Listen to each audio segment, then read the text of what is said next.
Tapping case మరింత ఆలస్యం కానుందా? కేసులో చిక్కుముడి వీడడం ఇప్పట్లో సాధ్యమయ్యే పని కాదా? కేసులో కీలక నిందితుడు ప్రధాన సూత్రధారి అయిన ప్రభాకర్ రావుని భారత్కు రప్పించడం ఇప్పట్లో సాధ్యం కాదా అంటే అవుననే సమాధానాలు వస్తున్నాయి.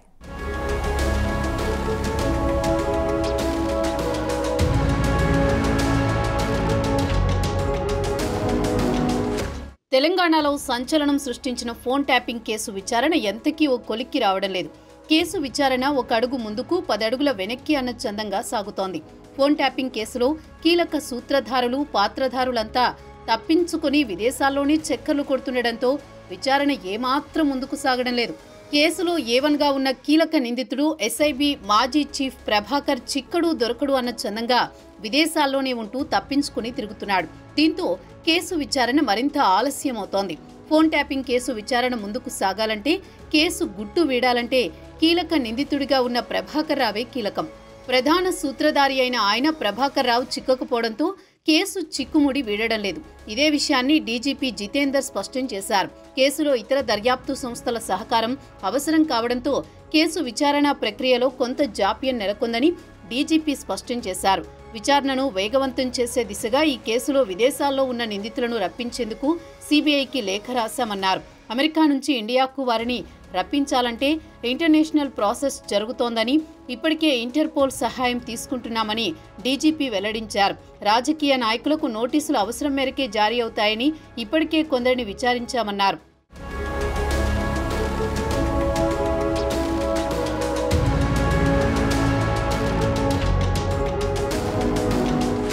ఫోన్ ట్యాపింగ్ కేసు విచారణలో జరుగుతున్న జాప్యంపై తెలంగాణ హైకోర్టు కూడా తీవ్ర అసంతృప్తిని వ్యక్తం చేసింది.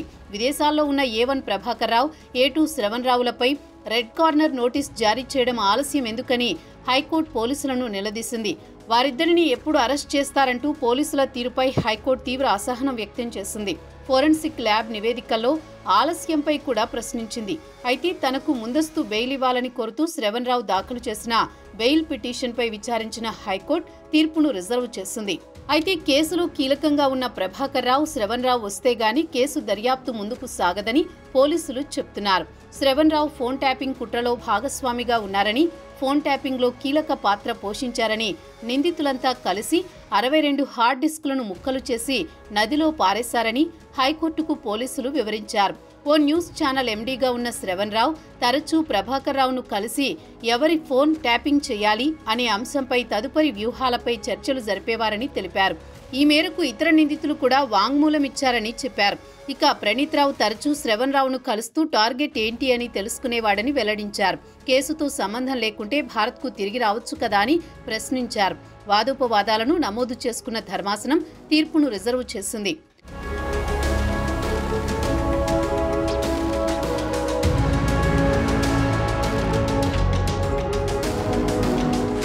మరోవైపు ఈ కేసులో ప్రధాన నిందితుడైన ప్రణీత్ రావును ఇప్పటికే పోలీసులు విచారించారు. ప్రణీత్ ఇచ్చిన సమాచారం ఆధారంగా స్పెషల్ ఇన్వెస్టిగేషన్ బ్రాంచ్ ఎస్ఐబిలో పనిచేసిన పలువురు అధికారులు, కానిస్టేబుళ్లను పిలిచి విచారిస్తున్నారు. ఎస్ఐబిలో పనిచేసిన అడిషనల్ ఎస్పీ తిరుపతన్నకు కూడా నోటీసులు ఇచ్చారు. దీంతో ఆయన బంజారాహిల్స్ పోలీస్ స్టేషన్లో స్పెషల్ టీం ముందు హాజరయ్యారు. వీరితో పాటు గత బీఆర్ఎస్ ప్రభుత్వంలో ఎస్ఐబిలో పనిచేసిన వాళ్ళందరినీ విచారించే అవకాశం ఉందని తెలుస్తోంది. ఇందుకు గాను దర్యాప్తు అధికారులు సైబర్ క్రైమ్ నిపుణుల సహకారం తీసుకుంటున్నారు. ఇదే సమయంలో గత ఏడాది డిసెంబర్ 4న రికార్డు ధ్వంసమైన సమయంలో చోటు చేసుకున్న పరిణామాలపై పోలీసులు స్టేట్మెంట్ రికార్డు చేశారు. అటు వికారాబాద్ అడవుల్లో మూసీనదిలో హార్డ్ డిస్కుల శకలాలు స్వాధీనం చేసుకున్నారు. నాగోల్ వంతెన కింద మూసీనది ప్రవాహంలో 6 హార్డ్ డిస్కులు లభ్యమయ్యాయి. దీంతో ఇందులోని డేటాను రాబట్టడంపై పోలీసులు దృష్టి సారించారు. దీంతో పాటు పలువురి ఇళ్లలో సోదాలు కూడా కొనసాగాయి.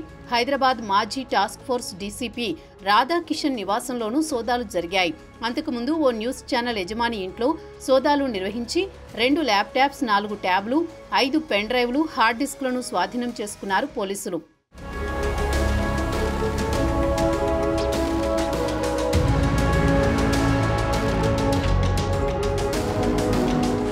ఫోన్ ట్యాపింగ్ వ్యవహారాన్ని కాంగ్రెస్ ప్రభుత్వం చాలా సీరియస్ గా తీసుకుంది. ఈ కేసులో ఇప్పటికే పోలీసు ఉన్నతాధికారులు అరెస్ట్ అవగా రాజకీయ నాయకులు కూడా అరెస్ట్ అవుతారంటూ వార్తలు సోషల్ మీడియాలో చక్కర్లు కొట్టాయి. కేసు విచారణలో భాగంగా ఇప్పటికే మాజీ ఎమ్మెల్యే చిరుమర్తి లింగయ్యను పోలీసులు విచారించారు. చిరుమర్తిని పోలీసులు ప్రశ్నించడంతో ఇప్పటి వరకు అధికారులు ఇక నుంచి రాజకీయ నేతల వరుస వచ్చిందనే ప్రచారం అప్పట్లో జోరుగా జరిగింది. చిరుమర్తి తర్వాత నెక్స్ట్ ఎవరికి నోటీసులు జారీ చేస్తారు, ఎవరెవరికి కేసులో ప్రమేయం ఉందనే ఆసక్తి ప్రజల్లో నెలకొంది.